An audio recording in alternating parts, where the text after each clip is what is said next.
What's happening, people? Welcome into the Daily Betslip for Thursday. Ben Heisler, Donnavan Smoot. What is happening, everybody? We got a fun show on the docket for today. Donovan, did you think that, in all the times of us working together, that we would kick off today's show by talking about Sweden versus Canada hockey? Did you think in all of your wildest dreams that this is where we would begin today's show? Never, never. Even with like the rookie versus vet and me jumping into the hockey space, this is still very far from where I thought we were gonna be at. Yes, I'm very much with you. But we do have just an incredible bad beat for us to kick off the show with. We'll dive into our best bets of the night coming up in about 6-7 minutes from now. I'm looking at the WNBA along with two Major League Baseball bets. Donovan is spread out across the board with a little bit on the WNBA, Major League Baseball, and the NBA tonight. Our game of the night, which you can find in a variety of places for you to be able to vote on, both on Twitter at BetSided. You can find the poll from earlier today. Make sure you guys weigh in on that. It's also available for you on YouTube. All you have to do is just go to YouTube, search BetSided, and you can find the streaming show there. If you're watching us at BetSided right now, make sure you guys head on over there because you can participate in the poll there and also weigh in with any betting questions that you have over the course of today's show.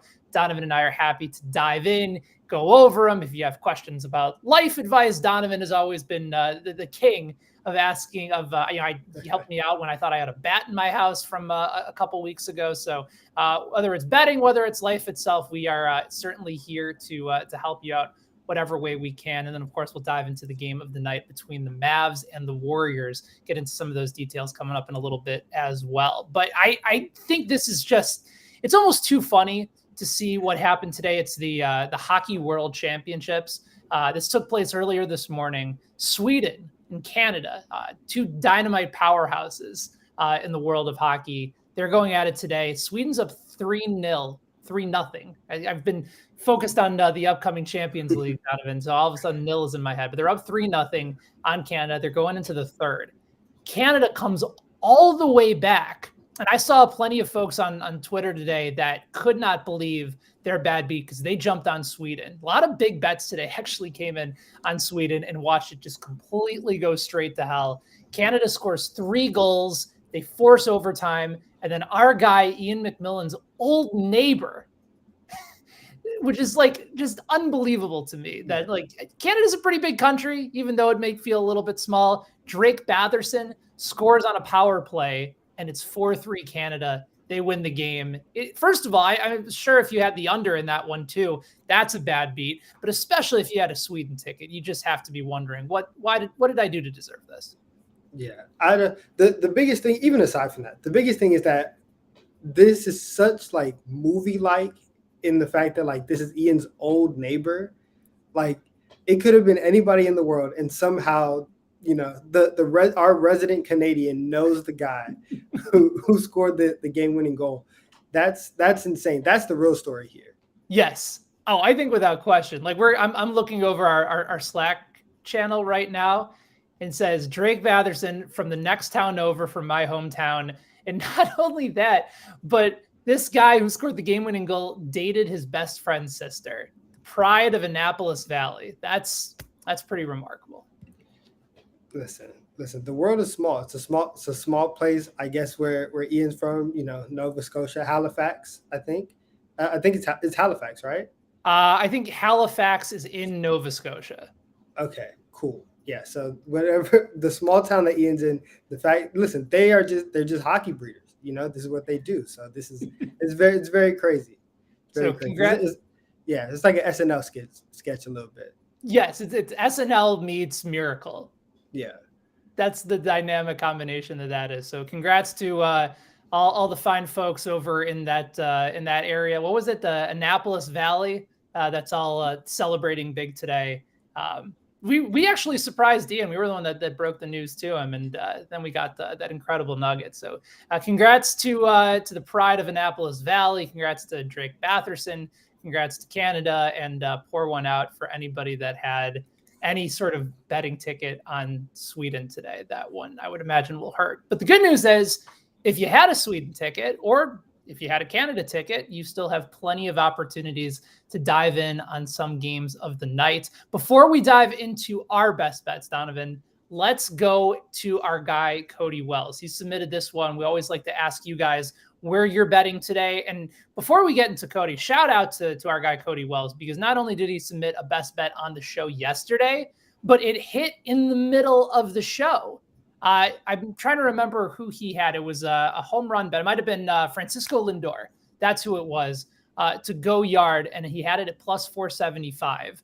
And it hit in the middle of the show yesterday. So today, he's going with an Atlanta Brave. He likes Austin Riley over 1.5 total bases. It's going up against the Phillies and Aaron Nola today. Lifetime 10 for 27 with 3 doubles and 3 home runs against Aaron Nola. There's actually a handful of players tonight, Donovan, in that Phillies and Braves matchup that have done particularly well against Aaron Nola. I'm pulling the numbers up right there. Not only is Austin Riley had some really good numbers, but Acuna Jr. has 3 home runs. He's hitting 379 against Nola. Ozzie Albies has had solid numbers against him. Marcell Ozuna. A lot of these guys have had a lot of power numbers against Aaron Nola. So anytime you can find someone that's done the best out of that bunch, and that's Riley as well as Acuna, you have to jump on it. So I like those odds quite a bit. Yeah.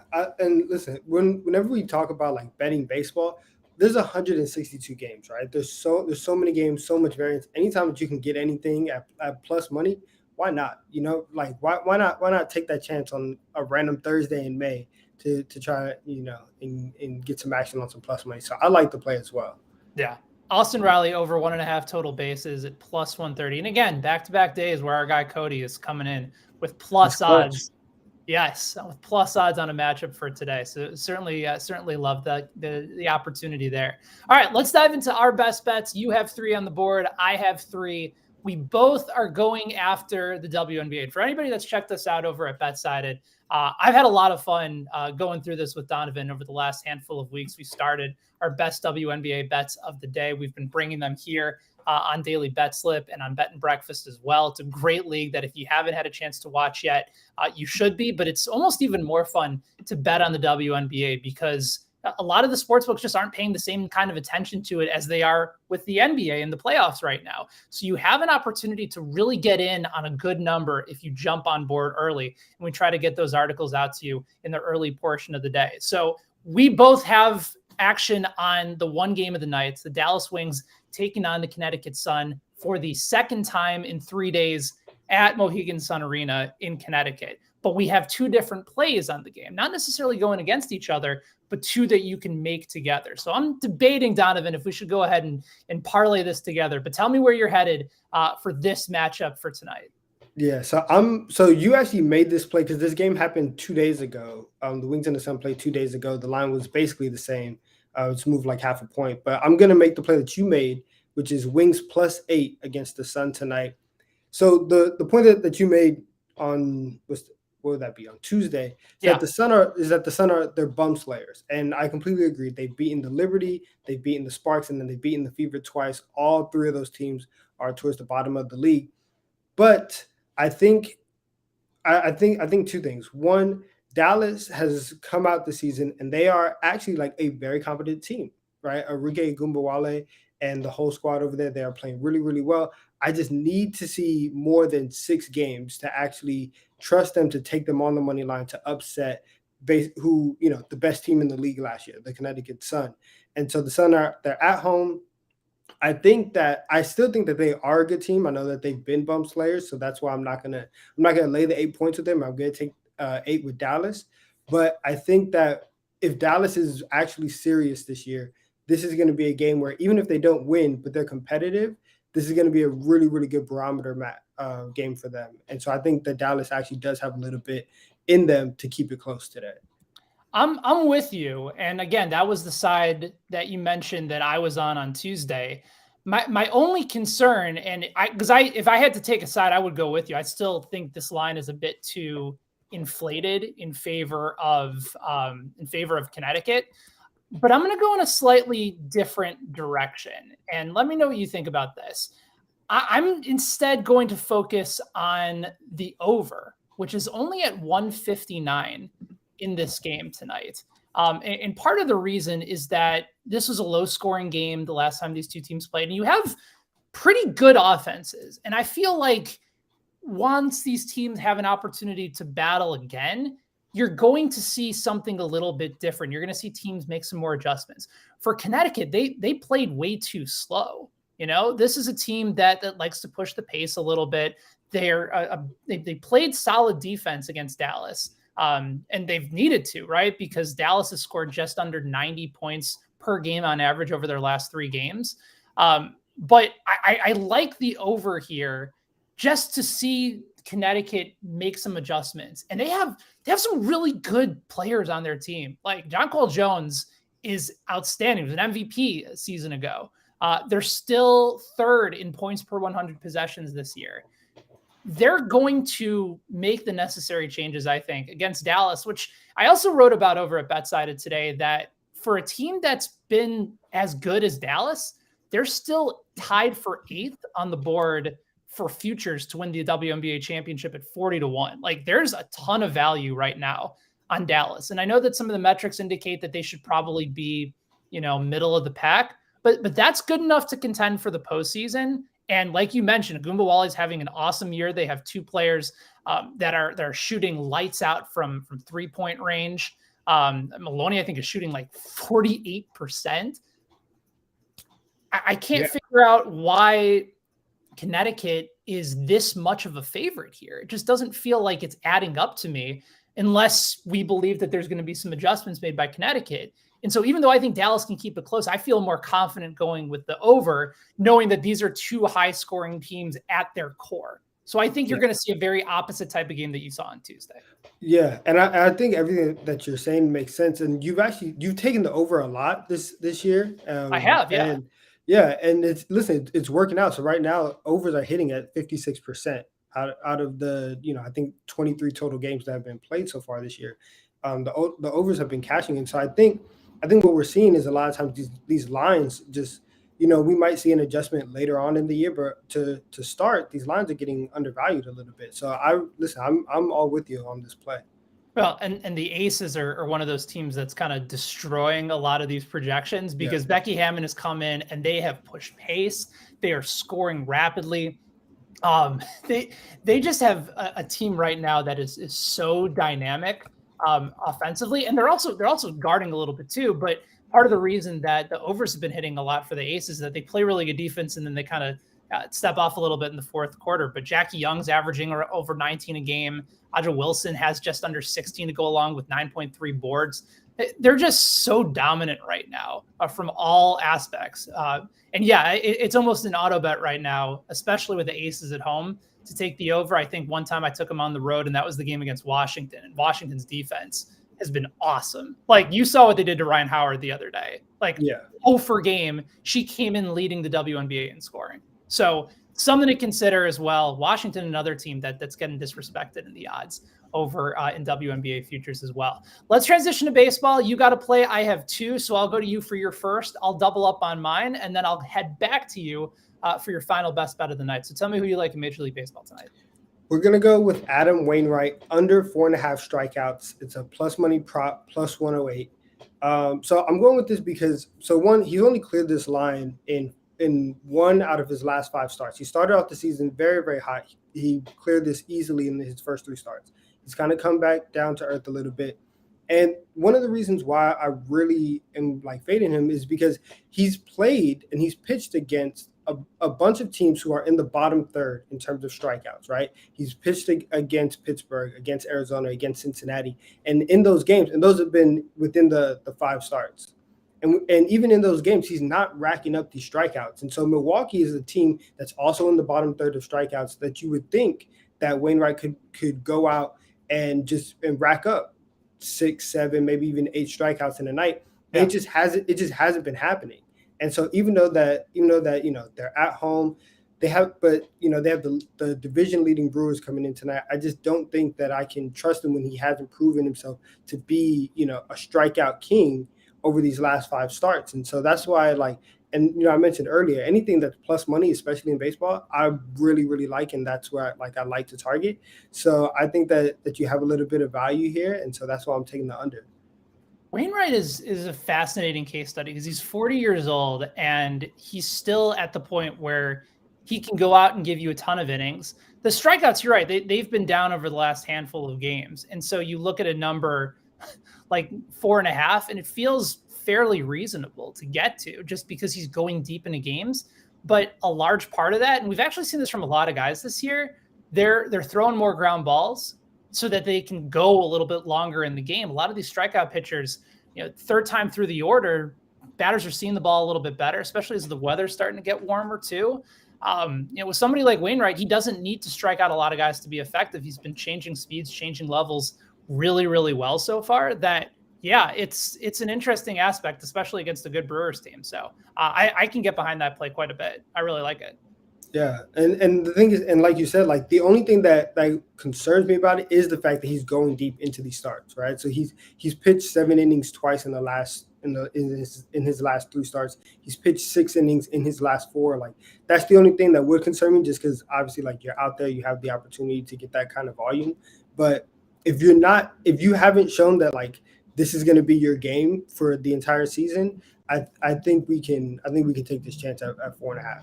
Yeah, like it quite a bit. I got 2 MLB plays. I got a prop and I got a side. I'll start with the prop for a game that we actually were just mentioning a little bit earlier on when our guy Cody brought up the Austin Riley prop for 1.5 total bases. I'm going to go with Atlanta's starting pitcher for one of my favorite prop bets of the night, and that's Kyle Wright. I like him on the over 5.5 strikeouts at -120 against the Phillies at home. I had a little bit of bad luck with this the last time I wrote about Kyle Wright because he was at home where he had been just absurdly dominant. And a struggling team like the Boston Red Sox came to town and they tattooed him. And ever since then, Boston's offense has been averaging like over 7 runs a game, and it's looked like an unmitigated disaster for any team that's starting to get in their way. But I'm going to go back to Kyle Wright because he has not faced the Phillies yet this year. And yes, they're a strong lineup, but they're still top 11 in strikeout percentage as a team this year. He's also somebody that has much better strikeout numbers at home. He's already striking out just under 20 or just under 30% of batters over the course of the year, regardless of where he is. But at home, that number climbs up to 31.4%. So he's striking out 56 guys in 47 innings, 31.4%, punching out almost 11.5 batters per 9 innings. So Kyle Wright, I think, is sitting pretty here.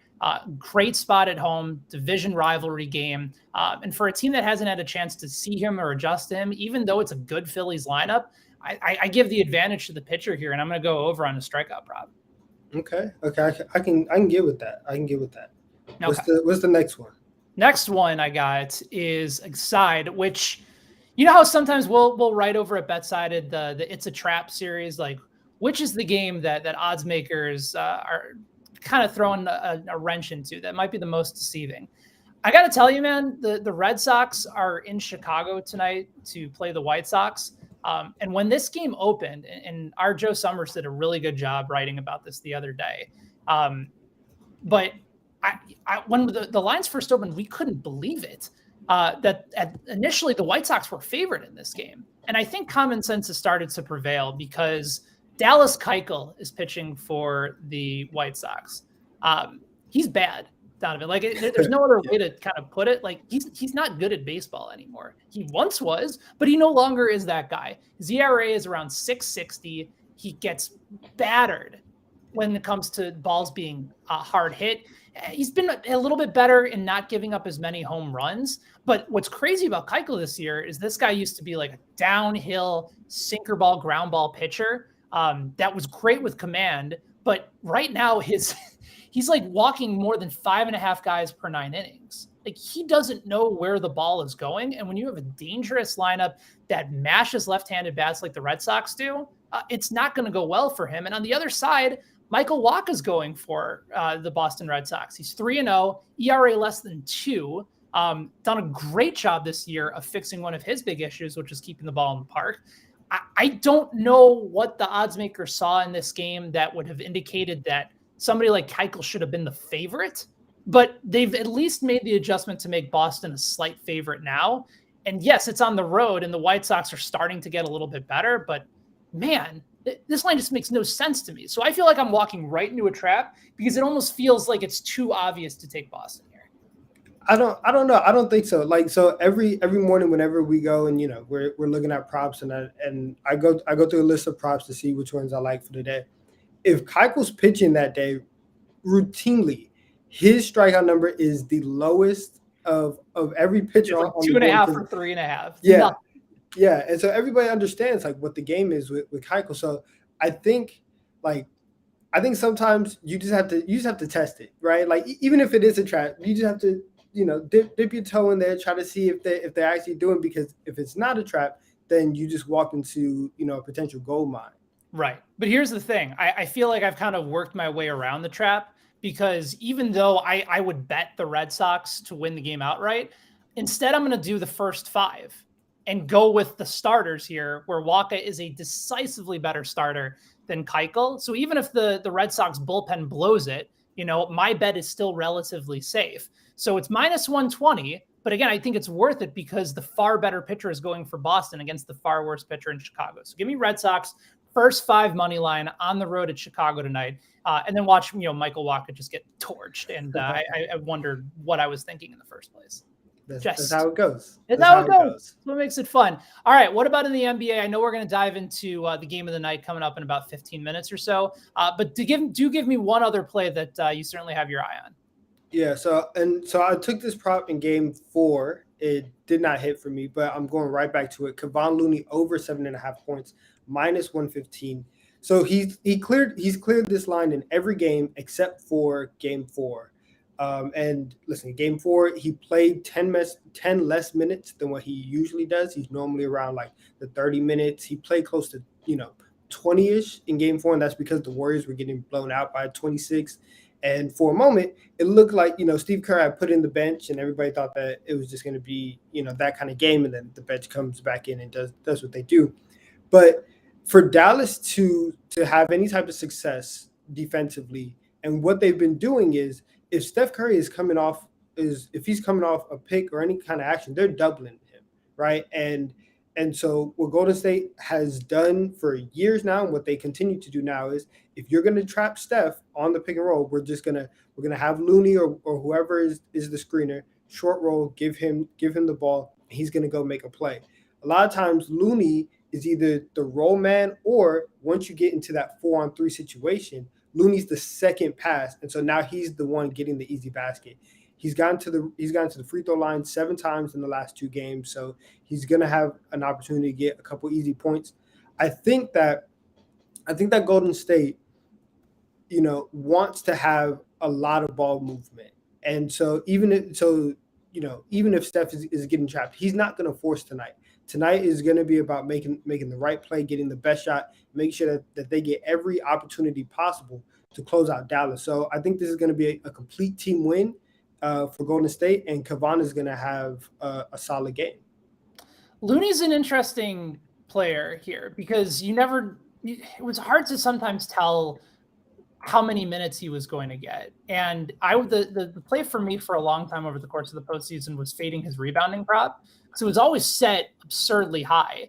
And think about some of these games recently that he's had in the series. Like going into the Dallas series, he finished that game in the win against Memphis with 22 rebounds and 5, then back-to-back 12 rebound games, and then 6. So I think in about 16 out of 20 games, Kevon Looney has gone under his rebounding prop, but he's always kind of been right there. Just the minutes tend to be remarkably inconsistent. But you saw with less than 20 minutes, he just didn't get the opportunity he needed. But I do think it's a nice opportunity for him to bounce back, especially if you're going to try to take advantage of Dallas's weakness, which is inside. Like Looney should be able to get some second chance buckets, go inside. And then if it forces Dallas to start moving away from the 3-point line, I mean, that's business for Golden State right there. Yeah, and a little bonus play here. I took the over on Looney's rebounds because of the things that you said. Is that Dallas's main strategy is we're going to have to outshoot you, right? We're going to have to go 5 out. We're going to have to get all of our shooters on the floor. And so whenever you do that, the defensive rebounding, it's going to be automatic towards Golden State. And then Looney has been really, really good. And Golden State in general has been really good on the offensive glass. And so if you can get, maybe one or two offensive rebounds to inflate the line a little bit, then you get that. So I think, and look, over the first two games, Kevon Looney was arguably the conference finals MVP. Like, he was playing that well. He's been that meaningful for Golden State. So I think tonight we might see an all around like big Kevon Looney game. Big vote, it'd be big. And for the folks that are currently on the Warriors side, it's a home game for them, which means that they're almost inevitably going to win because they have yet to lose at home in the postseason at the Chase Center in San Francisco. So before we dive into a fun topic ahead of the upcoming NFL season, we've really enjoyed going over some of these different aspects in the futures market. Let's go over our full best bets of the night. Donovan is going with Wings +8 against the Sun in the WNBA. I am also on that game, but I am focused on the over at 159.5. We have an over and an under when it comes to MLB player props tonight. I like the over on Kyle Wright strikeouts for the Atlanta Braves against the Philadelphia Phillies. Donovan is going with the under 4.5 for Adam Wainwright strikeouts against the Milwaukee Brewers. And then the Red Sox first 5 money line -120 against the White Sox on the road. Come on, guys. It's Michael Wacha against Dallas Keuchel. We know how this story is going to end. And then Donovan's going over 7.5 for points for Kevon Looney in Game 5 between the Golden State Warriors at home and the Dallas Mavericks. Also, if you are watching this over at BetSided on Twitter, definitely encourage you guys to head on over to our YouTube page. You can weigh in on our poll of the night, asking you for your best bet between the Warriors and the Mavs. So far, it's starting to lean in one direction, but I do think there's an opportunity for a comeback here. I think this one might be a little bit close with some more votes coming in. So head on over youtube.com, just search BetSided. You can take you right into the live stream show. Weigh in. Also, while you're there, make sure you guys go ahead and give the video a thumbs up and subscribe as well. We love doing these videos for you guys. Love being able to give you sports betting talk every day, Monday through Friday, 5 p.m. Eastern. The Daily Betslip is live, and then Saturdays and Sundays, Bet and Breakfast. Donovan and I are going to be back on Saturday at 11 a.m. Eastern time, going over the slate for you guys as well. All right. You wrote an article over at BetSided today. You were thinking about the upcoming sides for the NFL. And I don't want to say you were putting on, you were drinking a little bit of Haterade in the process, but you were also looking for some MVP candidates in the NFL that might be getting a tad bit overrated. Let's put it like that.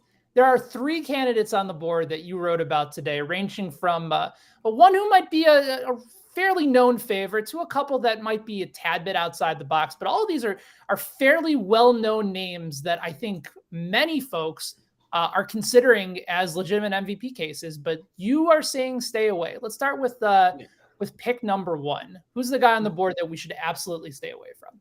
Yeah, and listen, we can keep it real. I'm hating. This is what I do. This is what I do. But like the first person on the board is Tom Brady. Listen, he's plus 900 to win the MVP. I just don't see it. Like, eventually he has to fall off, and there has to be and I'm not saying he's gonna fall off to be a bum. I'm not saying that, but he threw for over 5,000 yards last year. He threw for 5,300 yards last year. He led the league in attempts, in completions, in yards, and that's because he had to put the team on his back. I don't think that's sustainable for Tom Brady, who's going into age 45 season. Like, that number right there is as inflated as possible. And this year, the Buccaneers are not going to be the Bucs that we've seen for the last 2 years. They are definitely not the Buccaneers that won the Super Bowl, and they're a lot different than the one that we saw last year, right? This is a team that in the offensive line, they have some losses. Chris Godwin is still hurt. Antonio Brown left the team in historic fashion last year, so you have a lot of weapons on the outside that are no longer there. And Gronk came to life at the end of the season. How much can we expect from him? Because he literally looks like RoboCop with all the braces, all the extra padding. I don't know how much I can expect from him, and so I just think that Brady at plus 900 is a little bit overvalued, because I think that we just can't expect for him to throw for 5,300 yards and possibly break the single season record every year. Do we even know if Gronk is coming back? Because he's not listed on the depth chart. Like, it's Cameron Brate right now as your starting tight end. Unless something changes. Yeah, I mean, I would assume that Gronk comes back the last like 2 weeks of training camp, and that because I think that as long as Brady plays, Gronk would be out there with him. I truly think that they're tied together like that, and especially if Tom is going to be the kind of guy that says like, oh, you need one more touchdown, you need 5 more catches to get $1 million. I got you. Gronk is definitely going to be there. So I wouldn't be worried about Gronk not playing until we get to week 1 and he's still not on the depth chart. So I think this is a really sharp call by you, because I think the narrative on Brady is he's coming back for 1 more year before he goes into the Fox booth, becomes their number 1 guy. The narrative is going to be, let's rally around Tom Brady. He'll put up another amazing year, go out on top. It's impossible not to give him the MVP. But the numbers speak for themselves. He was unbelievable last year, but he also led the NFL in attempts, in passing attempts, led the NFL in touchdown, led the NFL in passing yards. At some point, yeah, there's the aspect of slowing down. I don't think it's necessarily because of his age. I think he's already defined that, for years past. I think the issue is that there's no competition right now in this division. I think New Orleans still has a very good defense, but you're not going to get anything from Atlanta. You're not going to get anything from Carolina. The Bucs' schedule is somewhat challenging, but in theory, Tampa Bay probably has this division wrapped up fairly easily. And then I think the numbers might tail off. And yeah, Brady's a prideful guy. I know that he'd love to win another MVP, but his mindset is always Super Bowl or bust. So if they give him an opportunity to rest up, and it gives somebody else, particularly in the AFC, where it is going to be a fight to the finish with so many of these good quarterbacks, with so many of these teams, yeah, it's 9-1 and it's Tom Brady. And I see that might just gets a lot of people excited about it. But when you throw that kind of numbers from last year and it's not good enough to win MVP, I just don't see how he matches that again. And I don't see him having a decisive advantage over everybody else in the league when the level of competition is going to be significantly worse. So I'm with you there. I would agree with Tom Brady as a fade for the MVP award this year. Who else is on the list? Next on the list is Joe Burrow. Joey B. He's 12-1 plus 1,200. And my thing for Burrow is it's not necessarily a statistical case for Joe, because I think he's going to have a good year, right? He still has that insane core of Chase, Higgins, Boyd. Still have Joe Mixon. Like, the offense should be decent. The problem is the AFC, specifically the AFC North, is just it's so tough, right? Like, the Bengals could possibly miss the playoffs next year. I would not be shocked, just because of the amount of talent. Like, we were talking earlier, the entire AFC West might make the playoffs, right? Like, that's a fairly feasible idea, that entire division makes it, and now you only have one. Now you only have the division winner from there. Correct. So I'm not as high, and this pick is really because I'm not as high on the Bengals as some other people may be. I think that even though that the offensive line got better, Joe Burrow still got sacked 51 times last year. That's a really big concern. And you saw what happened in the Super Bowl, where everyone was like, oh, well, if he was just able to hit Jamar Chase, they would have won.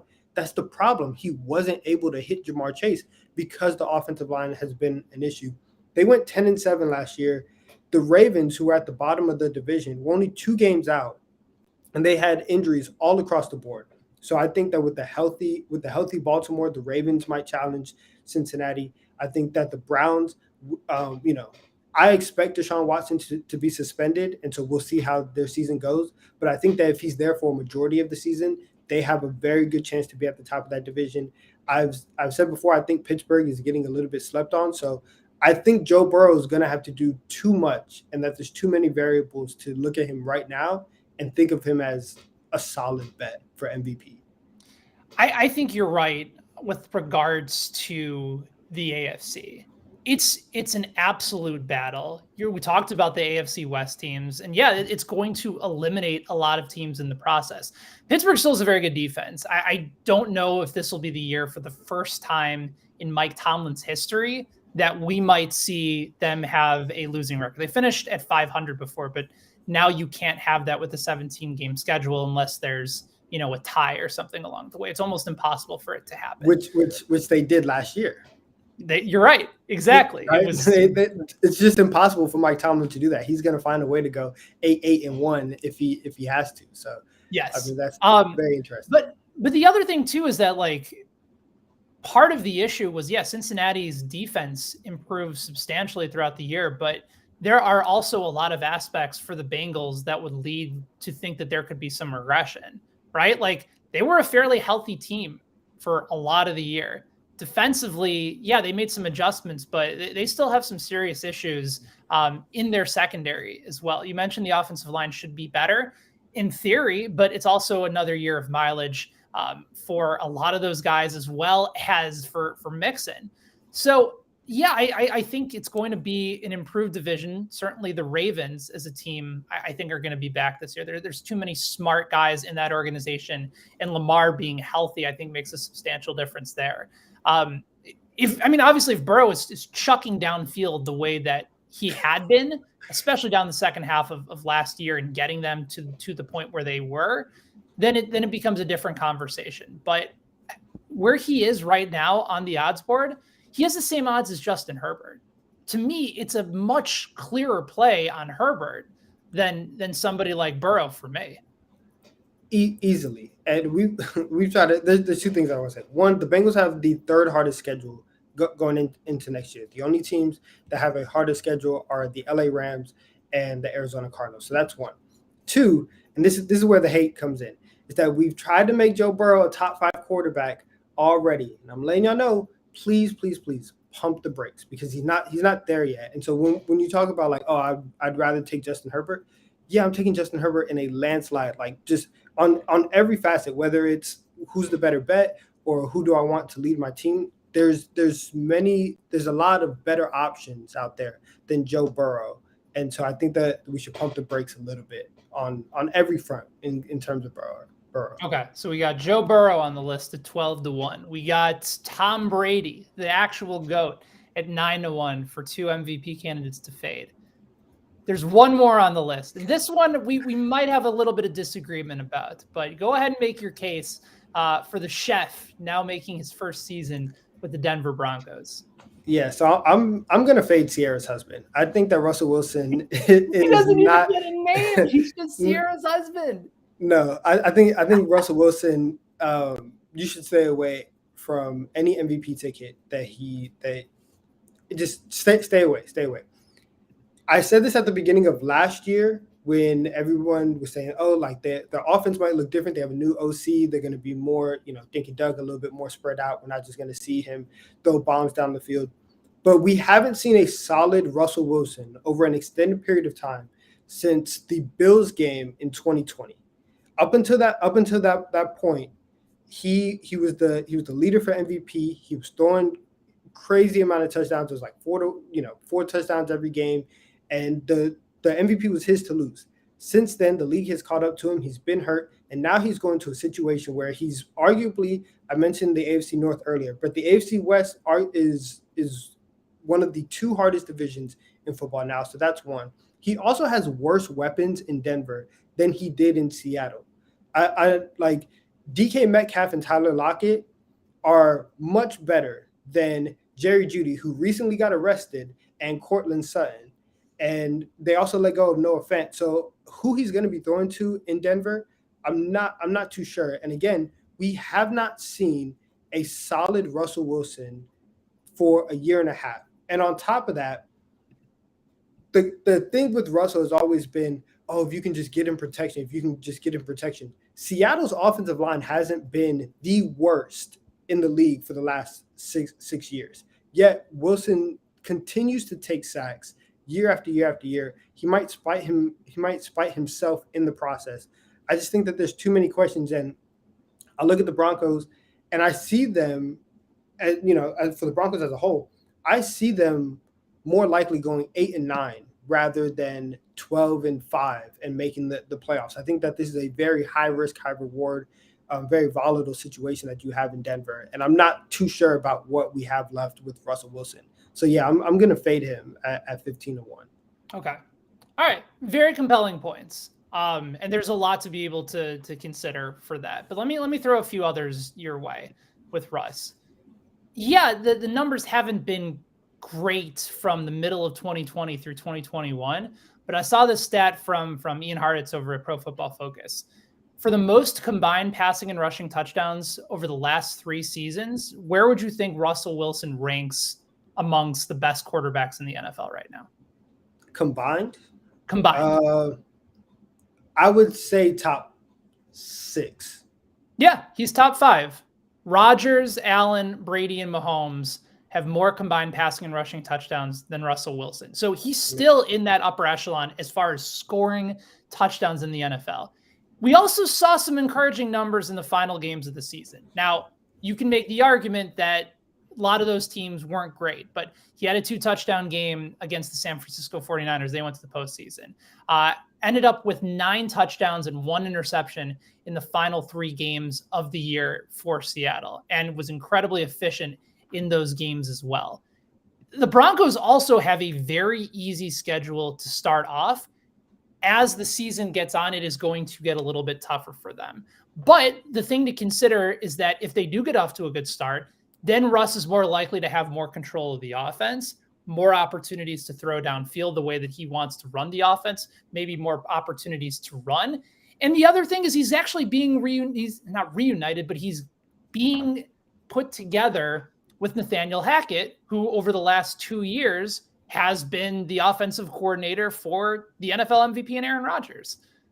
He knows what Wilson's skill set will be in this offense. And again, I'm not saying he's going to have an Aaron Rodgers type year, but you're going to have to score points to keep up in the AFC West. And the Broncos offensively actually were better than most people thought a season ago, even with Drew Lock, even with the inconsistencies at quarterback. It was the defense that actually had a lower DVOA ranking than their offense last year. Now, you talk to Broncos fans like our guy Peter Dewey, he'll say it's because the moment they traded Von Miller, they kind of punted on the season. But I think a lot of us are sort of just banking on the idea that the Broncos defense is supposed to be really good. I think they're going to have some struggles, and I think they're going to need Russ to actually be able to cook for them to stay in some games this year. So if he puts up the numbers and the Denver Broncos get off to a good start and they're competing in the AFC West near the top of the division, I think there is a narrative that presents itself for somebody like Russ at 15-1 to have good value now. He may not win it, but I don't think that number is going to stay at that level or even get lower than that. I think he's going to be in the conversation for most of the year. If all 3 of those things happen, it will be a miracle. Because and even if Denver gets off to a really good start, the problem is we've seen that movie before. We saw it 2 years ago when he was supposed to win the MVP. That 2020 MVP was his to lose. Yeah, and he blew it, no doubt. And he blew it.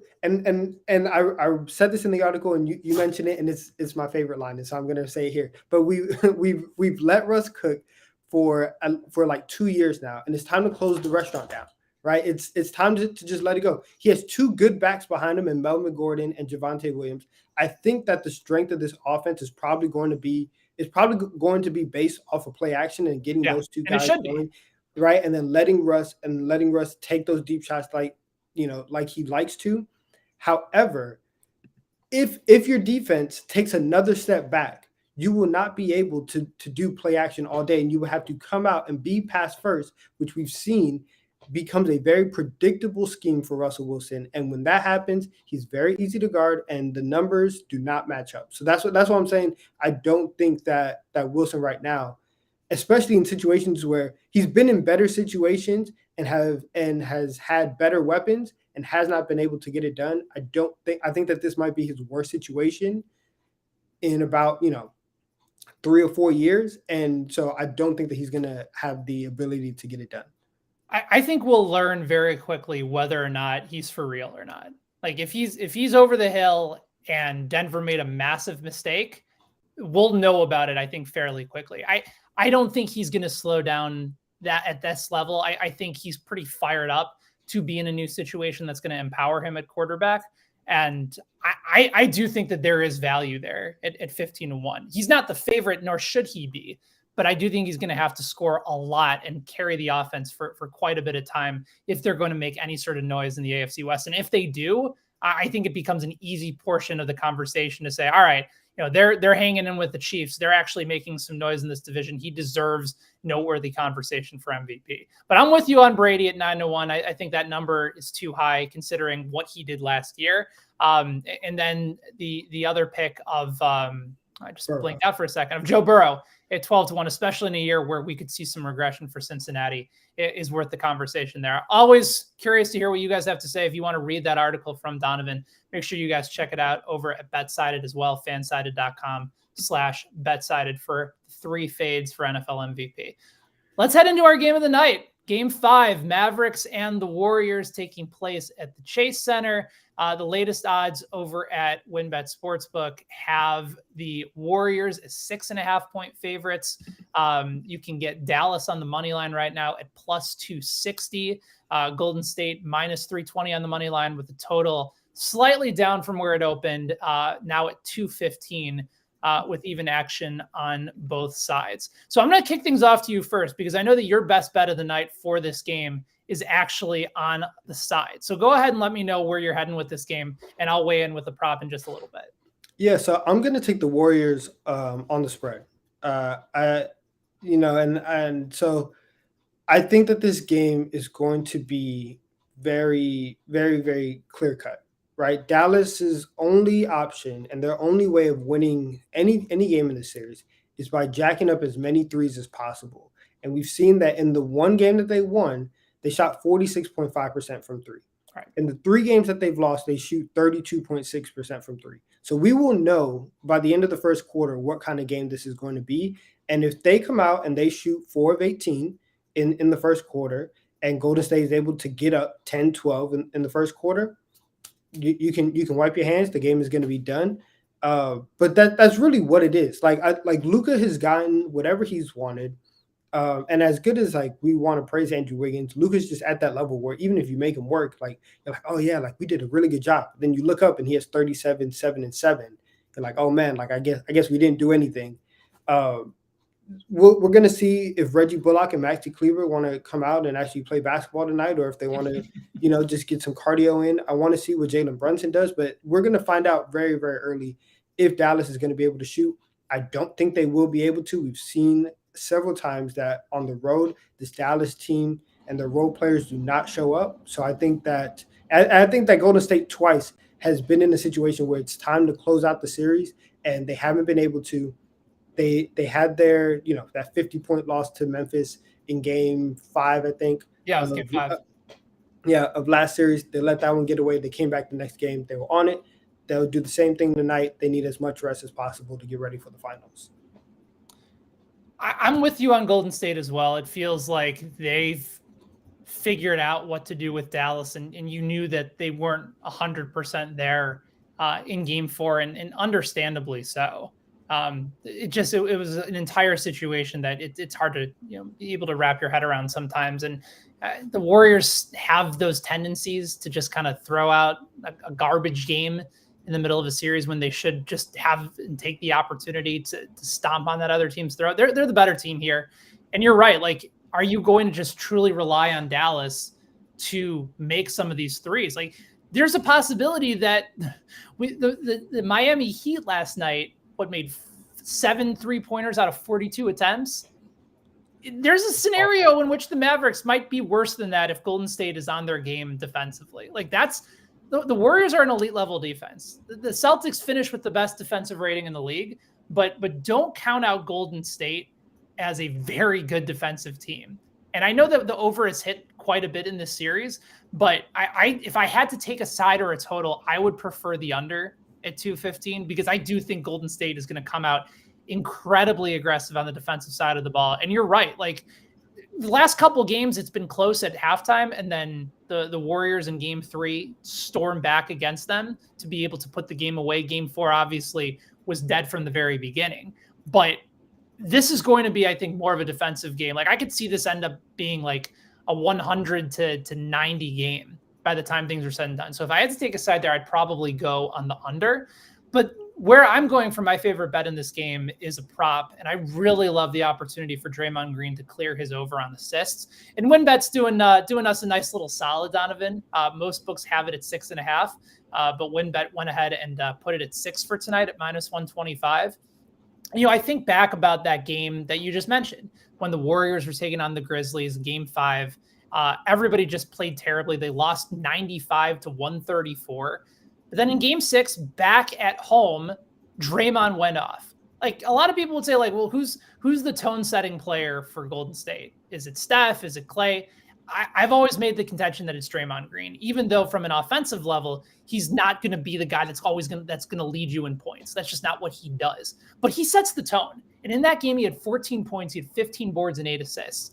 The offense went through him far more often to be able to help distribute and get guys open looks. And I kind of see a similar scenario tonight.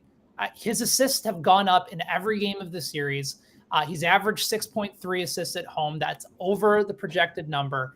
And he also came off of Game 3 with 17 potential assist opportunities. He's averaging over 10 assist opportunities per game. So basically, he's setting up guys on his team for success. The shots just need to go, and they didn't go in Game 4. In Game 3, they did. So on the assists that he set up, they didn't go in.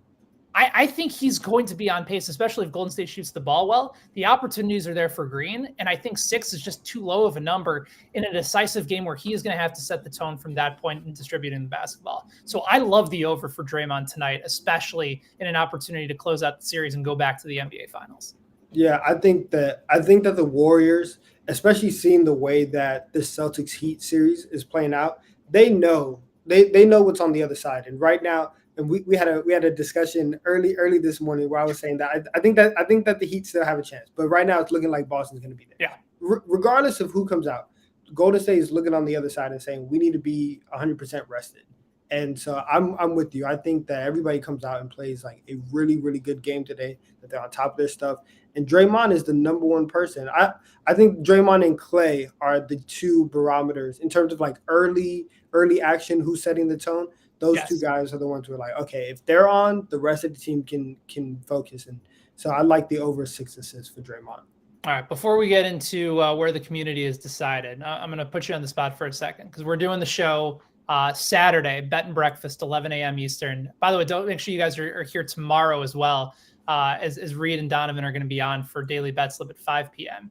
But when we're back on together Saturday morning, are we going to be talking about a Game 6 between the Warriors and Mavericks, or are we going to be previewing the NBA Finals between the Warriors and the Celtics? We won't be doing either. We won't be doing either. We will be previewing a Game 7 with the Celtics and the Heat. Miami's going to go into Boston tomorrow night, and they're going to win. They're going to win, and they're going to force a Game 7 on Sunday. Now, Golden State is going to finish it up tonight. Okay. They're going to sit back, and they're going to watch Miami win tomorrow night. That's what we're going to be talking about Saturday morning. Man, I hope you're right. I really do. And Joanne, please clip this. If I'm right, I'm going to be so happy. I'm going to be so happy. I mean, 4 out of the 5 of us were on Miami, and our guy Peter was doing a victory lap all throughout the day today. So it'd be nice to be able to throw that one back just for a second. If Miami's able to go an upset block. He was a little too cocky this morning. We need some revenge. Okay. I'm all about it. You get a Game 7 between those two teams.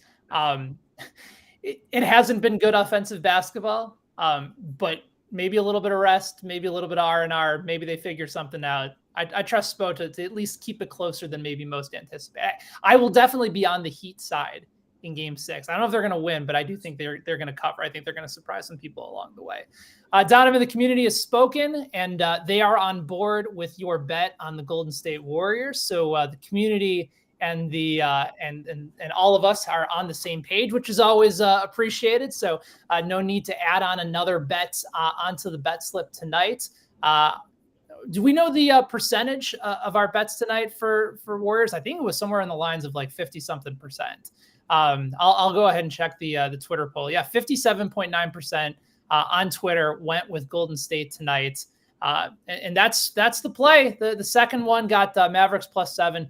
Donovan, in our almost 3 weeks of doing the show, the community has not chosen an over or under just yet. At some point, that's got to change, right? Like we need one over under bet, whether it's in the Stanley Cup playoffs, Major League Baseball, NBA Finals. Like I want to bet an over or an under with the community at some point. Yeah, listen. I think if it keeps going like this, we're just gonna have to change it to 2 options and just force people to take the over and the under, and we'll see what's popping there. All right. We'll make that happen at some point down the road. But thanks to all of you guys for hanging out with us today. Also, thanks to our producer and director, Joanne Stoner. For Donovan, I am Ben. We appreciate you guys hanging out. Make sure you come back tomorrow. Daily Betslip with Donovan and Reed Wallach will be on live at 5 p.m. East Coast time. And then, of course, Donovan and I will be back Saturday, as mentioned, for Bet and Breakfast at 11 a.m. Eastern, getting your day in betting all set up. So until then, talk to you guys soon. May all of your bets hit tonight. Talk to you later.